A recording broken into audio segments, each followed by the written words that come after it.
Hello, everybody, and welcome. I'm really always amazed what a cool group we have together. I mean, looking at the map from North America, from South America, some people in Europe, in Africa, in Asia. This is really, really fascinating.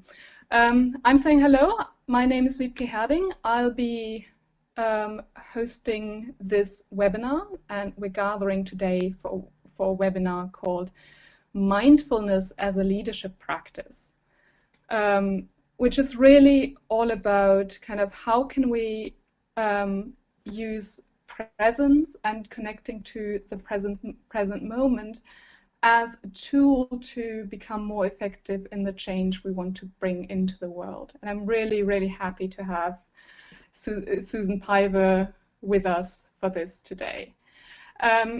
This is roughly the outline of what we will be doing during today's webinar. So briefly, an introduction. Let's have a minute to think about mindfulness and why it's important. We've asked Susan to actually lead us through a small mindfulness exercise, so you'll get to experience that this is not just about talking today. And we'll have a good chunk of time to do some debriefing and sense making after we've heard from Susan.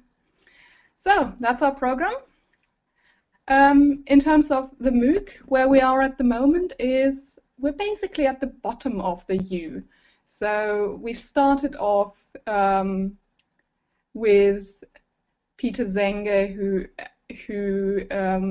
with whom we talked about leadership competencies 3 weeks ago, actually by now, and then continued hearing about leadership development as a journey. We had Otto Scharmer as a guest, and there's a really, really beautiful follow-up interview from that webinar that has gone online today on the MOOC space. You should totally check that out. Last week, I wasn't around, but I hear you had some really, really good input and conversations around some of the world's most pressing leadership challenges and issues. And I'd love to just get some thoughts on that at one point, but I'll probably do that in the forum. So there's been a lot of things going on in terms of what is my personal leadership challenge and what's happening in the outside world, what's calling. And what we found was that it's really, really important that before I immediately jump into action and say this is the biggest problem in the world, that I get still to really sense into what is important from what I've heard, and what is it that is needed from me, and how do I want to show up in this world and in this work. We're now joined by 36 people, so I would say it's time to hand over to you and hear from you. What are your experience? Why is mindfulness so powerful as a leadership practice? What makes mindfulness so powerful as a leadership practice? And if you want, you can phrase it in 3 words, or you can write a sentence. Why is mindfulness powerful?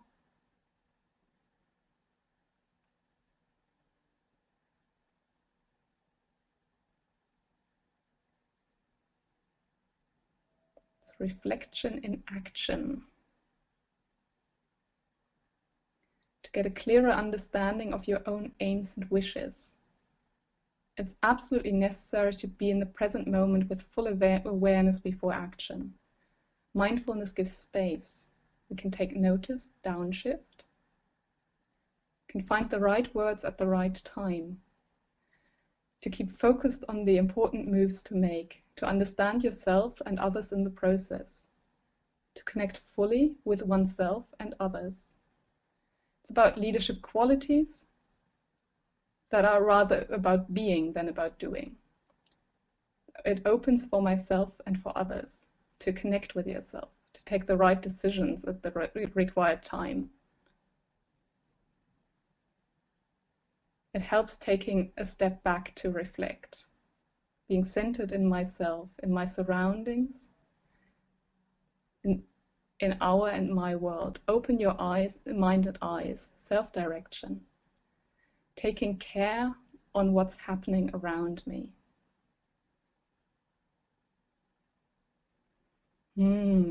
Focus on the most important issue now and here. This is beautiful.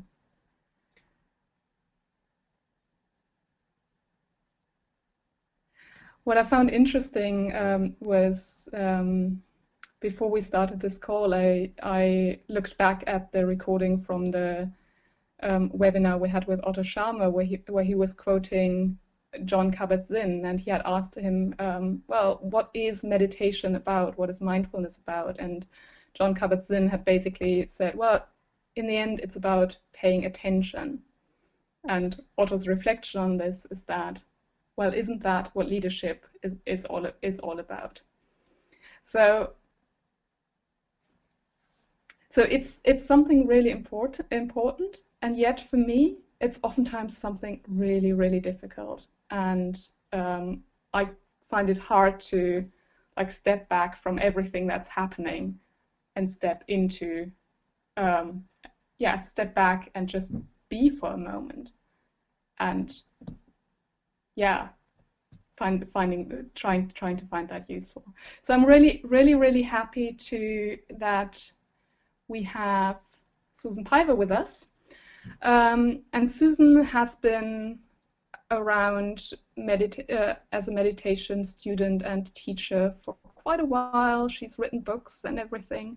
But one of the things that I really, really appreciate about Susan's work, and that's also how I found her, was that she's managed to bring mindfulness and meditation practice into the online world and use the tools that we have on the internet to not only teach meditation, but also to connect people around it, because it can sometimes be a very lonely practice, I find. So with that, I would just like to hand the microphone to you, Susan, and maybe ask you the question, what do you think makes mindfulness so powerful as a leadership practice? And let me just increase the size of your video. Hello. Great. You can see me and hear me okay? Yes. Yes, beautiful. Well, first, welcome and hello to everyone. It's so exciting to see people from all over the world. And it's very moving. And as Vibke was saying, it can be a lonely world, not just the world of mindfulness, but the world of online teaching and learning. So it's just great to be able to connect like this. So we're at a very interesting time, obviously, in the business world. And whether your business is, selling a widget or developing an online service or leading social change, we are all faced with this very interesting circumstance where every middleman has been removed. And whatever devices we used to use to communicate with people, there were gatekeepers installed at the opening to those devices, the media or money or whatever it is we needed to communicate our ideas. And those gatekeepers are gone. And the only option, for better or worse, is to speak directly to other people about what you believe in, what you want to change, what you have to sell, whatever it might be. So what does all this have to do with mindfulness? So I have never seen a venture that hasn't failed, I know it's a lot of negatives, for the following reason. None of these things that I'm about to list seem to guarantee success. Money, talent, market positioning, brilliant idea, in all of my experience watching people try to launch leadership ventures, none of these things cause success. And every failure I've ever observed always seems to end up being some version of, this is going to sound silly, Sally didn't say hi to me and I don't like her, so I'm not going to go to that meeting. In other words, there was some failure to make a relationship. There was some failure to communicate. And right now, all of our success is based on our ability to communicate with people on our team, because speed to market is of the utmost importance. Communicate with our customers or clients directly and warmly and caringly, because everything in today's world is predicated on Yelp reviews and, word of mouth and personal relationships with people. And also, if we want to be heard, we sort of have to disrupt a kind of status quo. So the point I'm trying to make is that all of these capacities can be summed up as the ability to communicate and the ability to care, to actually care about who you're working for and with and what you're doing. And without a mindfulness practice, that ability is diminished, because what prevents good communication? Fear and doubt. What prevents us from giving our full heart, from really caring about what we're doing and the people we're with and investing in them fully? Fear and doubt. And fear and doubt arise, and bear with me here, when our mind and body split.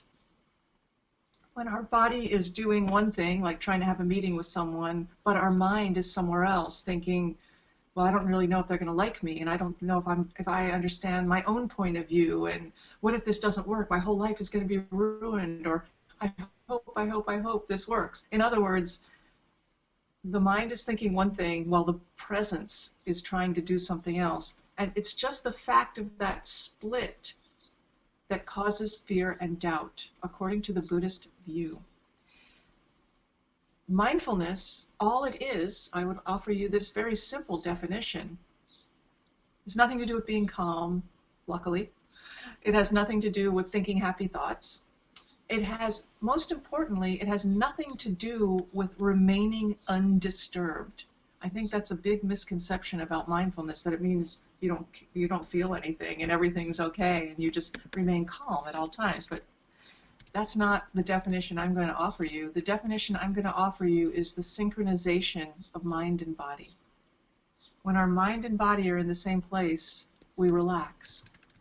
And you know this if you have ever gone for a long drive, or gone to a yoga class, or gone swimming, or kissed someone, or cooked food.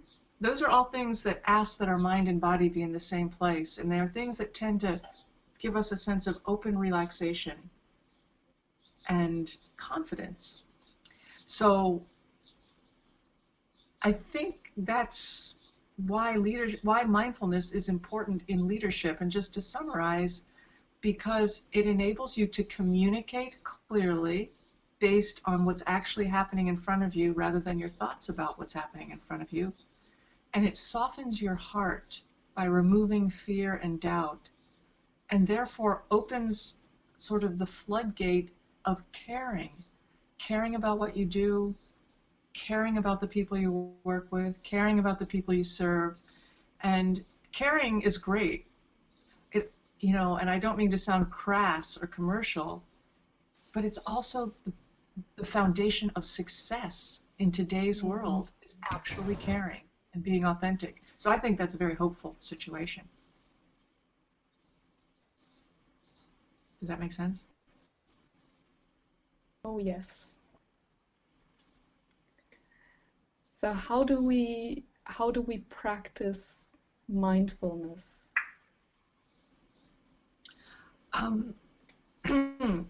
Well, I would be happy to guide us in a short practice. or I could talk about why, how to do it, or we could do it. Do you have a preference? What do people think? Shall we experiment with a short practice? Yes, Susanna says, let's do it, do it, do it. Doing is always better. I think you get a clear vote there. Okay, good. I'm delighted. So I want to just say a couple things about mindfulness practice first. I already said all it is synchronizing mind and body. So nobody has to worry that it has anything to do with religions or beliefs or anything like that, because it doesn't. The biggest misconception about meditation, mindfulness meditation, and please believe me when I say this, is that in order to meditate or practice mindfulness, you have to stop thinking. And that is not true. You don't have to stop thinking. You don't have to clear the mind of thought. And you don't have to think happy thoughts. You can think whatever you want. Your mind can be speedy, it can be calm, it can be beautiful, it can be violent, it can be silly. All of that is fine. You don't have to change any of those things to practice mindfulness. So please don't worry that you're going to have to stop thinking, because our mind exists to make thoughts. And, yay, that's good, because if suddenly it stopped, that would be weird. So don't worry about that. And if you have any questions about that, please put them in chat. But don't think about, only thing you have to stop thinking is that you have to stop thinking. So. And then the last thing I want to say before we do the practice is that mindfulness, and this is very important, is about the placement of attention.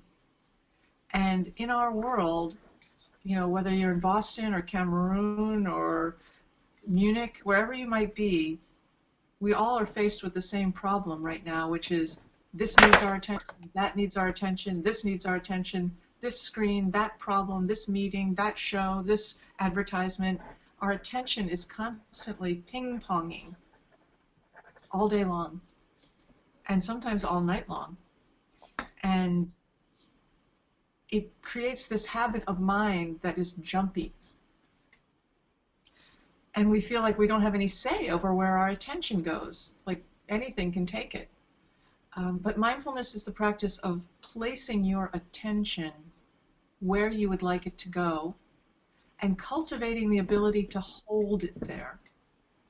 And I would like to say with no exaggeration that he or she who can hold attention where he or she would like it to go has a superpower that 90% of the rest of the world does not possess. So it's a very powerful skill.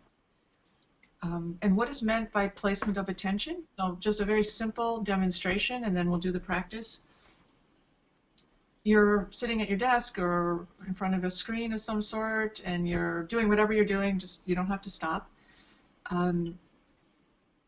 Without shifting or changing, I'd like to ask you to place your attention around your left knee. Just place your attention on your knee. You don't have to move or look at it. Just let your attention be on your left knee. Probably weren't thinking about it, but there it is, left knee. And now place your attention on your right earlobe. Just notice it. Now put it back on your left knee. So something moves between those 2 points, and that is your attention. And that is what we place on the breath in mindfulness meditation practice. So it's not thinking about the breath. It's not even observing the breath. It's just attending to the breath in the same way you just attended to your knee and your ear. So any questions about that before we start?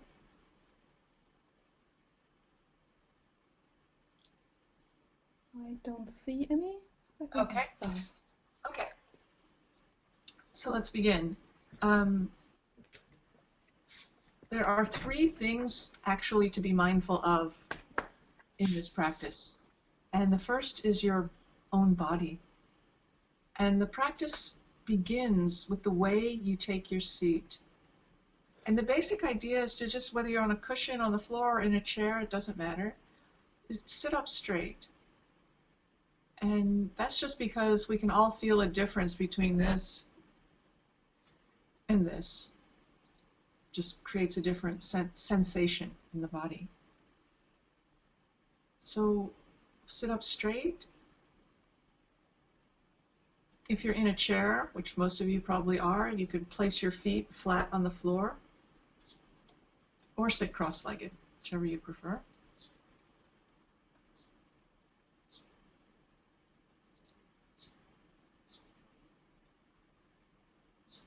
And really settle, give your weight to whatever it is you're sitting on.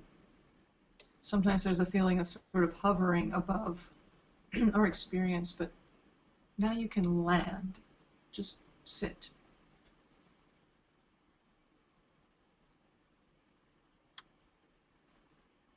And you're sitting up straight, not like someone just said, sit up straight, but more like a tree is straight. You know, trees are firmly planted. They don't get up and walk around. They're deeply rooted. And you can imagine that up to your waist, you are planted in the earth. And everything below is your root system. And it holds you strongly, but also calmly. And up from that, like the trunk and limbs of a tree, blossom your trunk and your limbs with a sense of upward rising. So at the same time, we're rooting down and lifting up.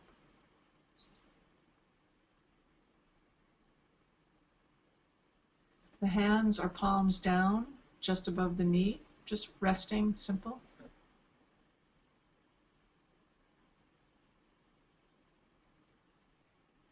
And while the back body is straight and strong, the front body is soft and open, because it just is. So let your belly relax. Your chest and lungs, your heart, relax. And your throat.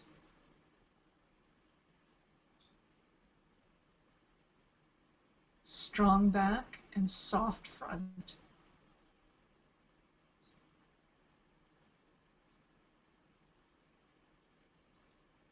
The mouth is closed. And the reason for that is very special. It's because you don't have to say anything. You don't have to talk. And that is so great. To just be able to be silent. So relax all the muscles of speech. The muscles of the mouth, the tongue, the jaw. Just quiet.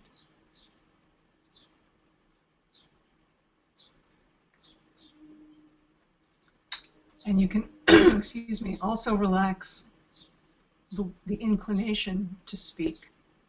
Just let that go too.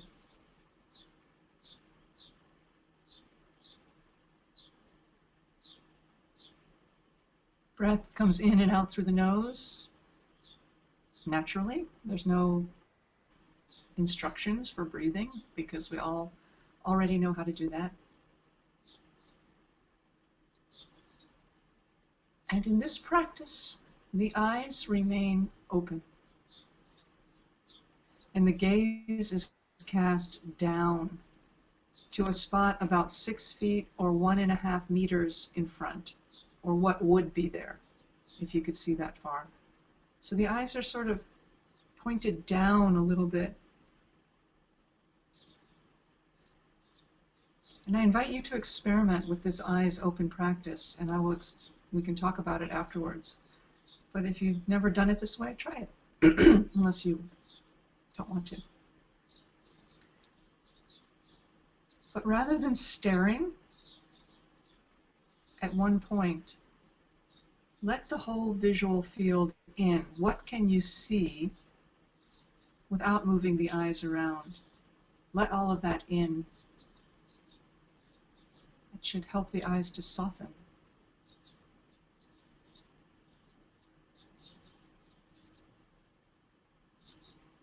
So again, the eyes are very soft. And the crown of the head reaches up a little bit.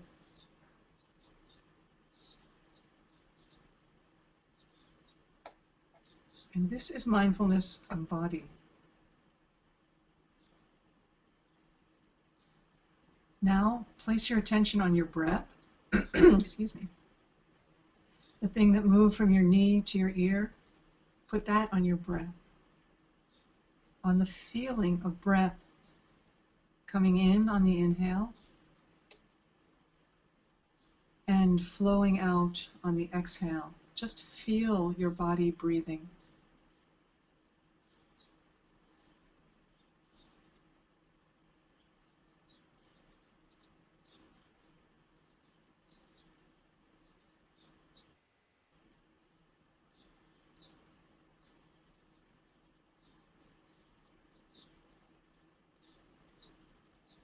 Stay with your breath as best you can. Imagine that your breath is like a hammock that swings in on the inhale and out on the exhale. And place your mind in that hammock and let it be rocked, swaying in and swaying out.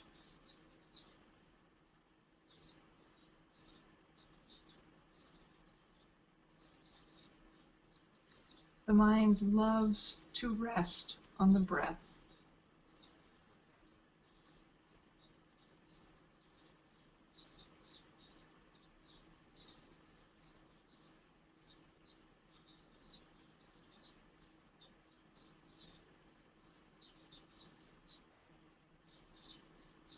And that is mindfulness of breath.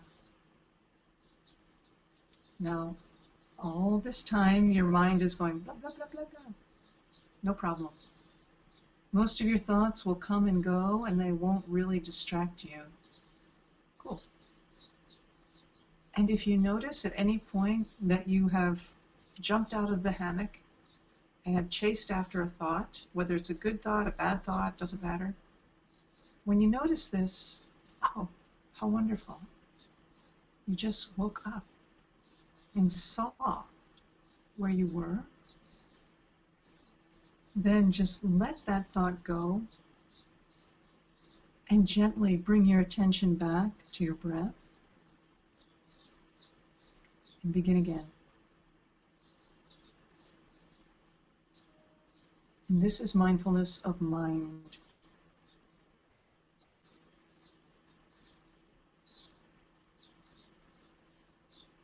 So we'll practice these 3 mindfulnesses for a few minutes.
So to bring our brief mindfulness practice to a close, stop practicing mindfulness.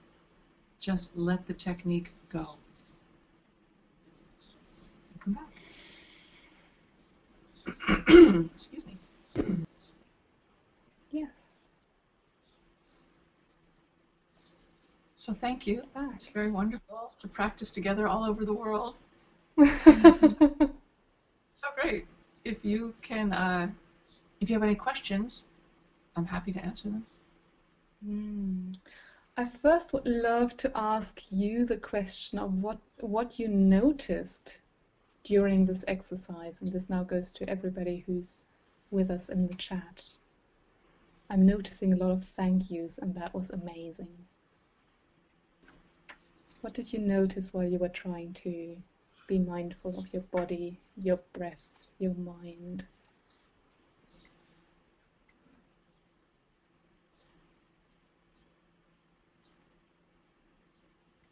And if anybody want to speak an experience, that's also very welcome.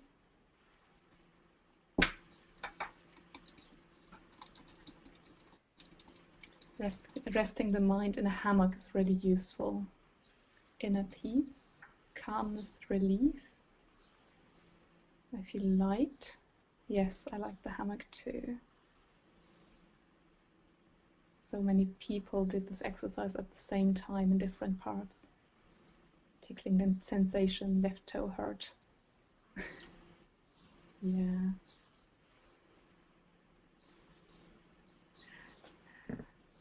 Angie, can I just give you the microphone? What did you notice while you were going through this exercise?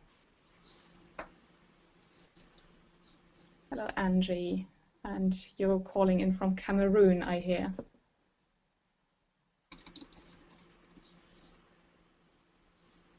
Want to speak? You can do that now. Mm-hmm.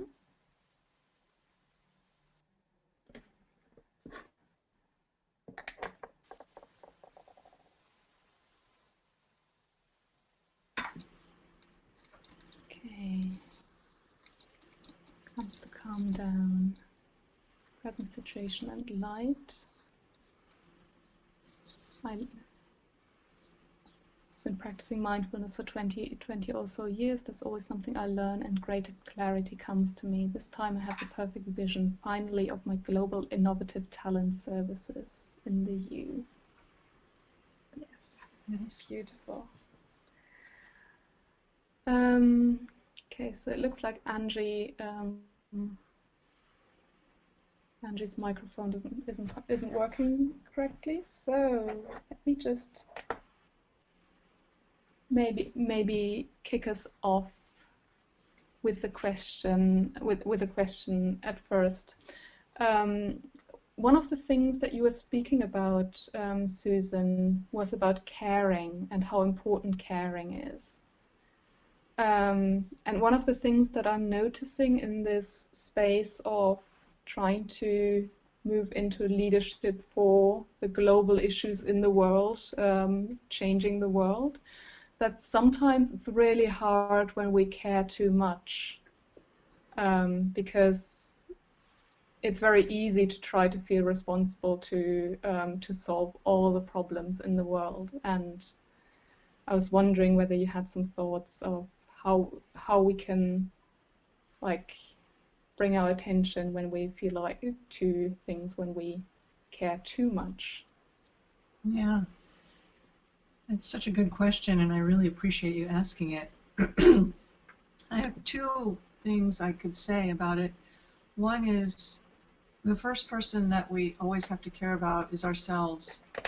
And I notice, especially with people who are really wanting to help the world the most, first of all, I love you.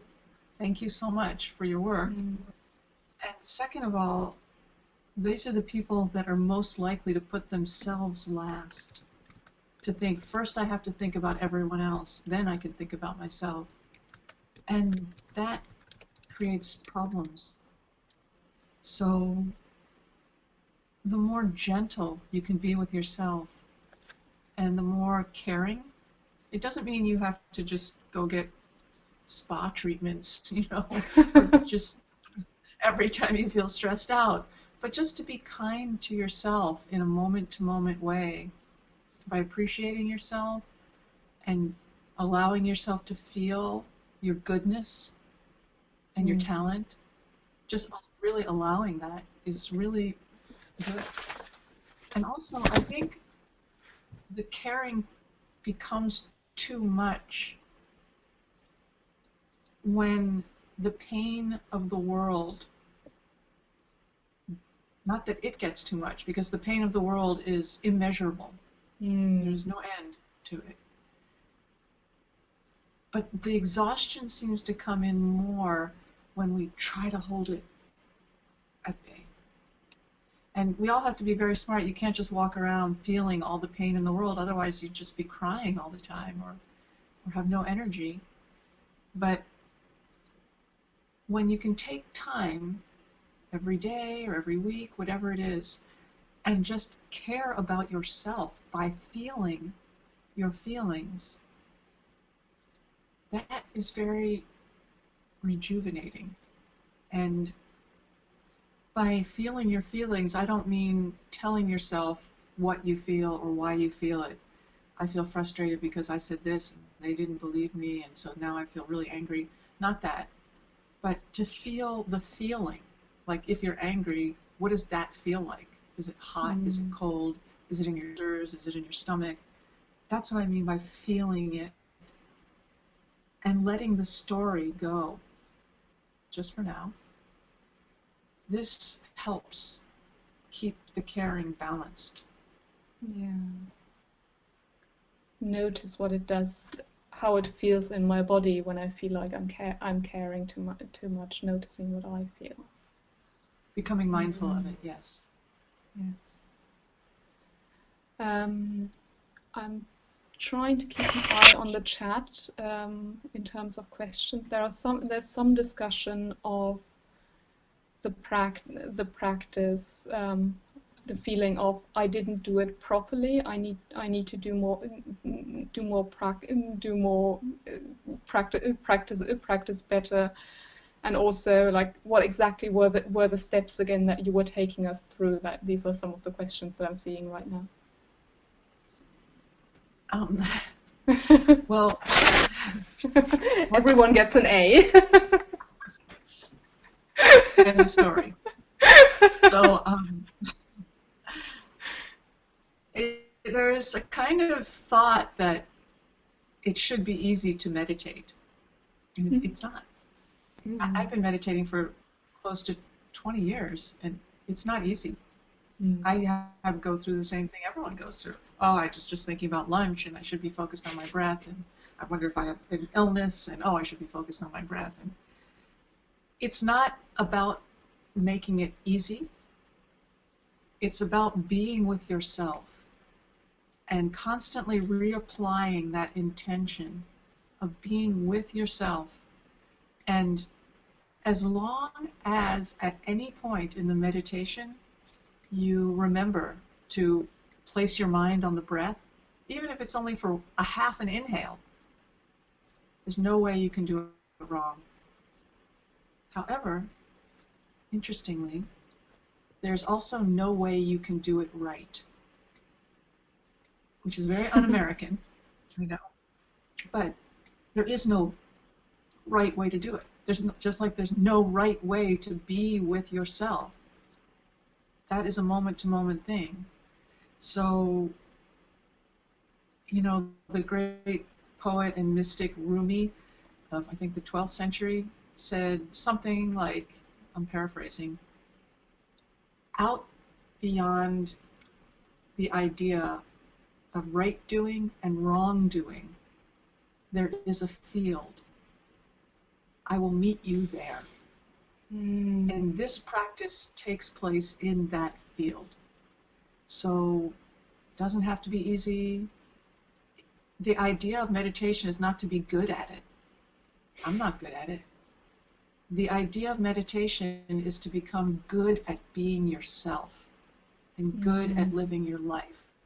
So whether you're good on the cushion or not, not so important. But whether you can be mindful in your life, that's important. And I would like to say briefly just something about the eyes open, um, because that's actually an important part of this particular practice. And people say, well, it's easier when my eyes are closed. Okay, it's not about being easy though. Especially when we're talking about mindfulness in leadership. It's very hard to be a leader when your eyes are closed. So when we practice with our eyes closed, there's often a sense of withdrawing. And sometimes that's just what you need. But there can be a feeling like when you stop meditating that you leave your peacefulness on the cushion, and it's hard to take it into your life.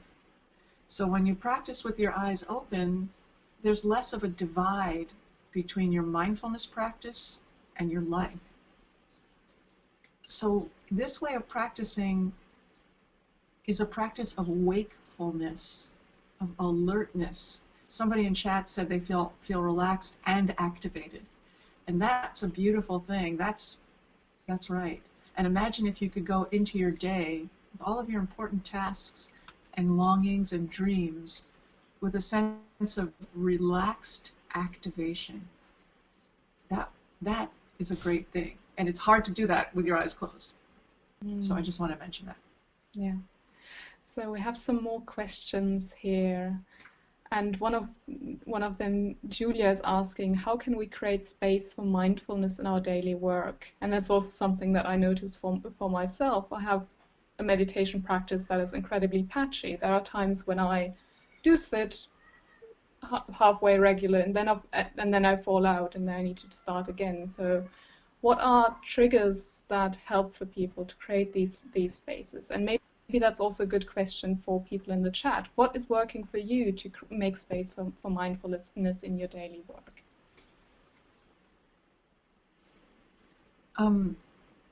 Well, I also want to just say everyone has trouble being consistent in their meditation. Yeah. So this was my meditation for today. I had to go somewhere really early this morning. I didn't have time. So anyway, it's good to try to, if you want to do your practice, here's what not to do. Don't do this. Don't say, I am going to meditate every day for the rest of my life. Don't say that. Because you're not. And then you'll feel bad. And then it's worse to feel bad about not meditating than it is to not meditate. So instead, say something really doable. Really doable. Like, I'm going to meditate for 10 minutes a day on Monday, Wednesday, and Friday for a month. And then try to do that. And then after the end of the month, say I want to go Monday through Friday, or I can only do it Monday. It was too much. But in other words, very slowly, very doable. Don't stress yourself out. And if you say I'm going to do it every Monday, Wednesday, and Friday, and then you don't, here's what you should do. And I'm joking, but I'm not really joking. You should feel terrible, just horrible, guilty and ashamed and dreadful for 5 seconds. And then you got to cut that BS out because it does not help. So if you want to feel bad, go ahead, but 5 seconds. And then you got to stop that. And come back and then to it's the also moment. helpful to try to sit. Yes. It's also helpful to try to sit at the same time every day. Maybe morning for most people or evening, whatever. And then I also would like to say I have the Open Heart Project, which you mentioned earlier, which sends out 2 10-minute meditations a week, Mondays and Thursdays. Yes, and they're just like excellent. this, blah, blah, blah, what we just did. Thank you. And it's free. So you could go to my website, susanpiver.com, and sign up for it if you like.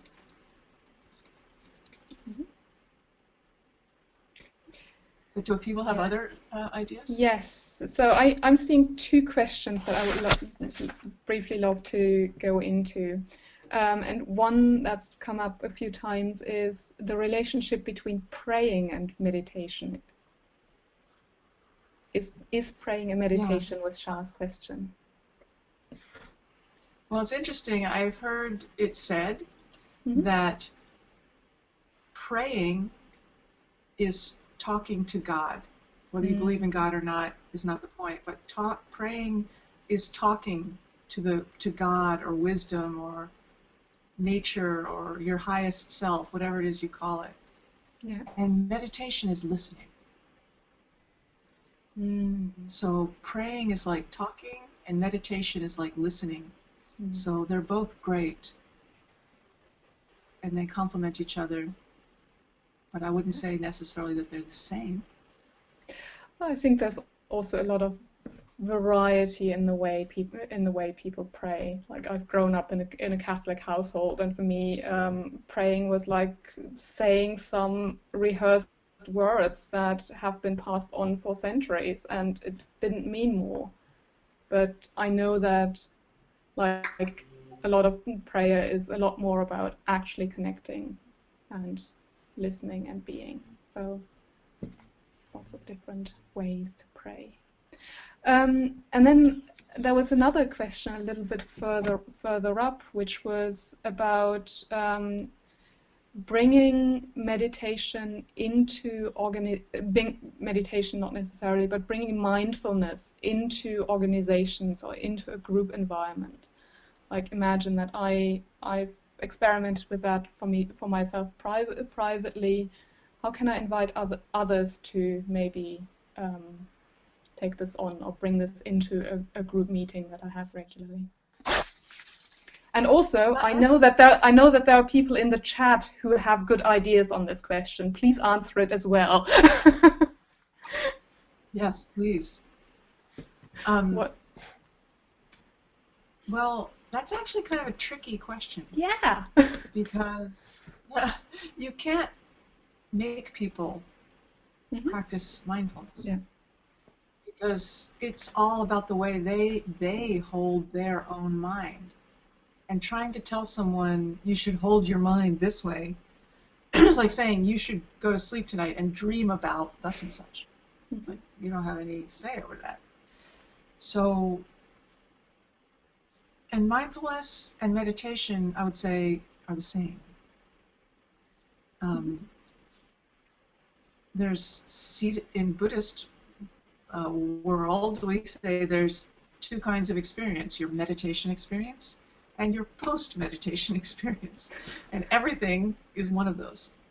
So the best way to encourage the people in your workplace to want to explore mindfulness, whether on the cushion or in some other way, is to be mindful yourself. And I'm not trying to be cute, but I'm saying that if you manifest these qualities of relaxed activation and courage and fearlessness and caring, and people are like, what is she having? I'd like some of that. Then that is the best way. But if you do it like conceptually, like, look, here's the research that shows it's good for you, and let's do it, it's not quite the kind of buy-in that you want. I don't know, what do other people think? So what I'm hearing here is that Andreas has had good experience with starting business meetings with a minute of silence. Nice. So just inviting that in. And Stina is writing, in youth camps we have done energy circles with the whole group in the evenings after reflecting the day. Slowly, our youngsters became more and more interested in mindfulness practices. Okay, I think I might want to invite Stina in to explain what an energy circle is, because I can't quite imagine it yet. And then Susan Serrato is writing in and saying, for family, it's a moment of silence before meals. I think one of the things that I've also seen done in meetings is that whenever kind of discussion got too heated, or like things were flying all over the place, just to speak an invitation to calm down, to have a moment of silence. Maybe sometimes it's also the let's take a break. That's very effective. That brings in the grounding. And it just invites people in to reconsider what's really important in that moment. And of course, not everybody will use this to come back to their breath and their body and their mind, but at least they have a chance.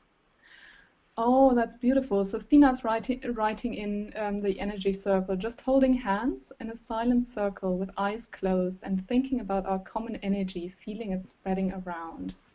That's beautiful. Nice.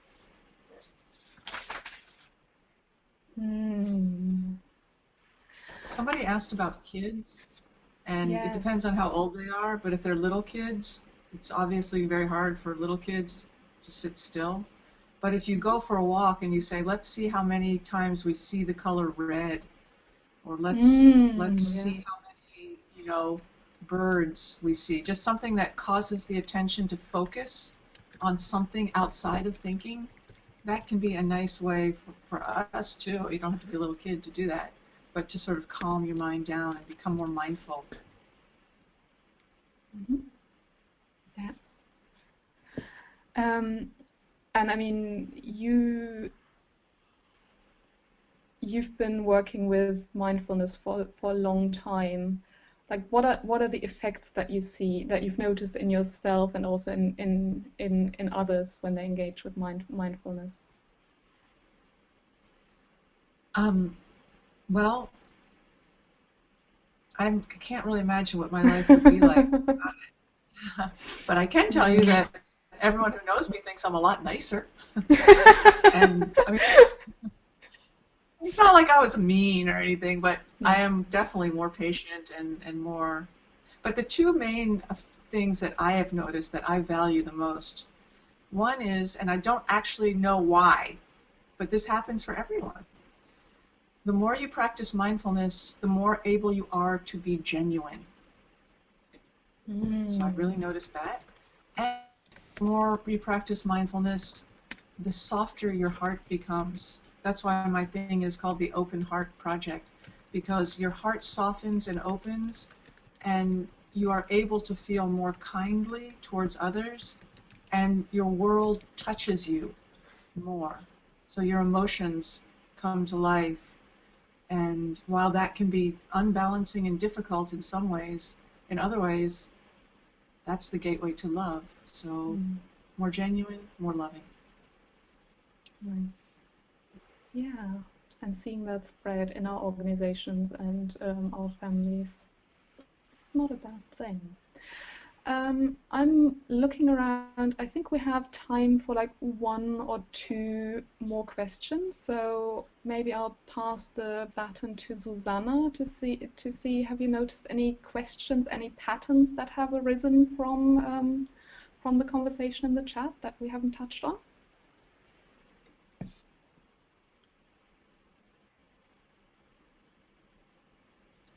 Also, if you have a question that you would like us to talk about, please write it into the chat. Maybe also some challenges that you have when engaging with mindfulness, obstacles that you see to its adoption. Now is the right moment.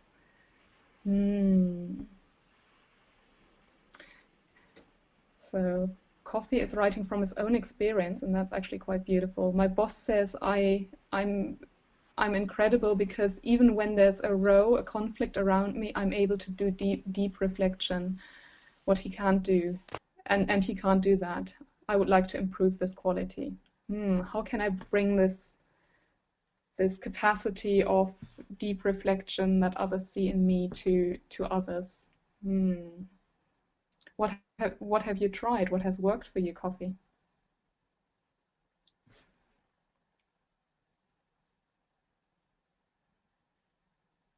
Okay.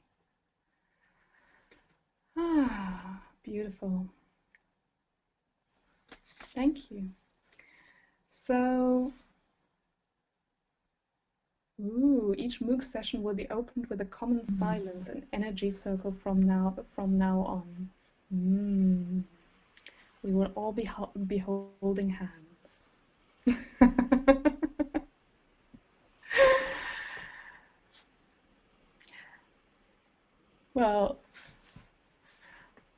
Okay, so I would just love to thank you for being with us today, Susan.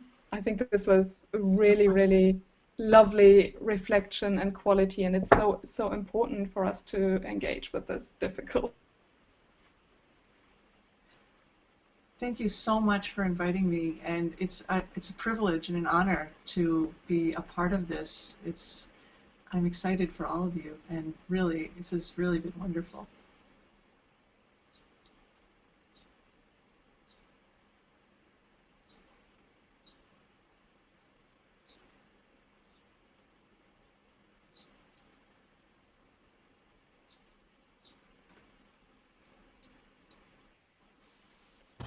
Yes, also from my side.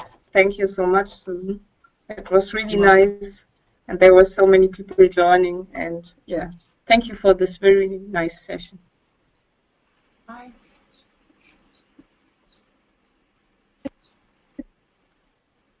Okay.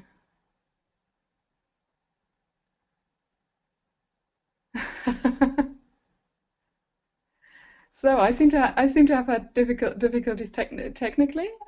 So I was just saying, in the MOOC we're meeting on Monday again, with an open space to sense into the inner world. We have a few tasks this week to update the learning journal, to meet in a dialogue interview, and maybe conduct a value reflection. Before you leave, please just take a minute to think about what just happened in the last hour that you spent with us. What did you notice about how you interacted with what you heard, and what did you notice about mindfulness and how that relates to your practice? And maybe just leave us one sentence or a couple of words on what stood out for you and what is it that you are taking home. And with that, I am closing off my video. I'm closing off my microphone, and I'll be around in the chat for a little bit longer.